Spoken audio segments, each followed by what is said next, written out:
সুপ্রিয় দর্শকবৃন্দ, প্রতিদিনের মতো আজকেও একটি আপুর ভিডিও নিয়ে আপনাদের মাঝে হাজির হয়েছি। আমি আপুর সাথে কথা বলবো। আসসালামু আলাইকুম আপু। ওয়ালাইকুম সালাম। আপু ভালো আছেন? হ্যাঁ, আলহামদুলিল্লাহ ভালো। আপুর কি আগে বিয়ে শাদী হয়েছিল? হ্যাঁ, বিয়ে শাদী হয়েছে। তো অনেকদিন পর আসলেন, স্বামী পাওয়া যায়নি ভালো? না, স্বামী পাইলে তার আসতাম না। স্বামী পাওয়া যায় নাই? আশা দিয়ে রাখে সবাই, আশা তো পূরণ করে না। ও, আশা দিয়ে রাখে কেউ, আশা পূরণ না, করে না। একটা লোকের সাথে কথা বলছিলাম, সে বলছিল বাংলাদেশে এসে বিয়ে শাদী করবে। কিন্তু হঠাৎ করে একদিন ফোন দিয়ে আসি আমার নাম্বারটা ব্লক করে দিচ্ছে। মানে প্রতারক। প্রতারণা মেয়ে শুনে, ফোন ধরলেই শুনি মেয়েরাই নাকি প্রতারণা করে। এখন তো ছেলেরাও এরকম করে প্রতারণা করে। নাহলে আবার আচ্ছা। 5-6 মাস পরে কেউ আবার মিডিয়ার সামনে আসতো। এখন যদি কেউ বিয়ে করতে চায় আপনাকে?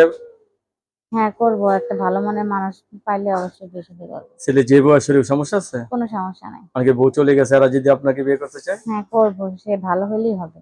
সে ভালো হলেই আপনি তাকে জীবন সঙ্গী করতে চাচ্ছেন। হ্যাঁ।